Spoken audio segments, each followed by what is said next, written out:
Tilly. 2 seconds. Our next witness is Mr. John Woods. He's a co-founder of Woods Peacock Engineering Consultants based in Alexandria, Virginia.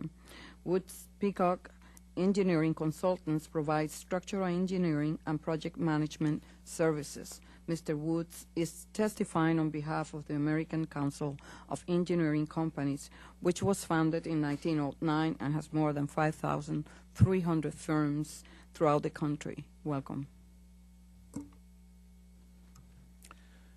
Madam Chair, Ranking Member Graves, and members of the committee, I appreciate the opportunity to testify before you today about small business participation in the federal procurement marketplace, and specifically about the unique nature of architectural engineering, or AE services procurements. In addition, I will address the composition of the engineering industry, why small specialized firms like my own compose the majority of this industry, how we view federal government policies and individual recommendations to enhance results to our firms and us, the taxpayers. My name is John Woods, and I'm a founder and principal of Woods Peacock Engineering Consultants, a 10-year-old consulting engineering firm located in Alexandria, Virginia. We are a small, service-disabled, veteran-owned firm with 16 employees, 3 of whom we have hired this past year. All of the members of our staff are committed to providing our clients structurally sound designs for various sized architectural building projects, as well as work in the anti-terrorism, force protection at home and around the world. Additional bio information was available in my written comments. My firm is an active member of the American Council of Engineering Companies, the voice of the America's engineering industry. Of the almost 6,000 member firms employing more than 500,000 engineers, architects, land surveyors, and other professionals, and responsible for more than $500 billion of private and public works, almost 70% of these firms are small businesses with less than 30 employees, many with less than 10. My 40 years of experience includes private and public sector projects, both domestic and international. I will discuss the issues of my participation of my firm in several current projects in a moment. Architectural and engineering firms provide services in a number of technical, separate or combinations of disciplines such as architecture, mechanical, electrical, civil, structural, etc. States require state-issued professional licenses for the individuals responsible for this technical or design-related work.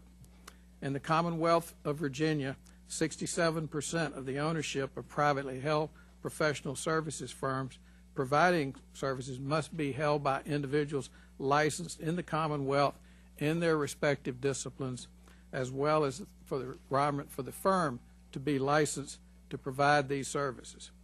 The Code of Ethics for licensed professionals to retain our licenses require us to perform work only for which we are qualified based on education and experience. This is true in all states. Because of the state licensed majority ownership requirements in most states, privately held architectural and engineering firms are often localized, small, and specialized. Since the work is performed by individuals, the quality of services offered is independent of size.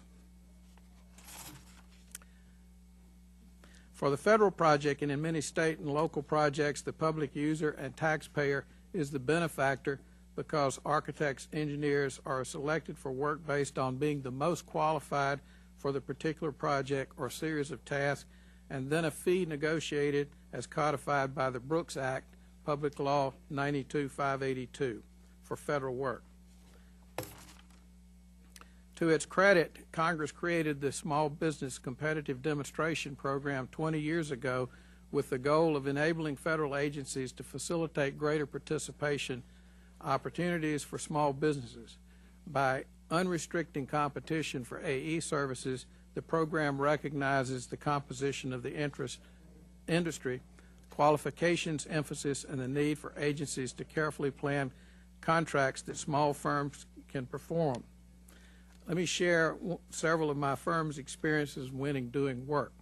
The good news is that on one of the 3 recently awarded GSA AE contracts using the Brooks Act selection for the new Maine Department of Homeland Security headquarters and the supporting facilities on the St. Elizabeth campus in Southeast Washington, we are one of several small firms included on the winning design team. The construction contract for the adaptive reuse and restoration portion of the project has been estimated at nearly $300 million. The bad news is, as a disabled veteran-owned firm and a desire to reach agency goals by the contracting personnel, it was asked if our firm might be the structural engineer of record with 2 larger structural firms with whom we are collaborating, contracted to us and us to the prime contractor. This is unsatisfactory because not only are we not qualified to accept the level of responsibility or risk for the project size, we cannot obtain the professional liability insurance needed. Furthermore, the total structural engineering fees would exceed the normal level of annual fees and push us above the small business standard of $4.5 million. We would also pay in Virginia a gross receipts tax. With the approval of all the concerned parties, we have now negotiated an appropriate scope of work for a fair and reasonable fee for a firm of our size. Several years ago, at an industry day... Mr. Woods, time is expired. Okay. You will have an opportunity during the question and answer period. Thank you, ma'am.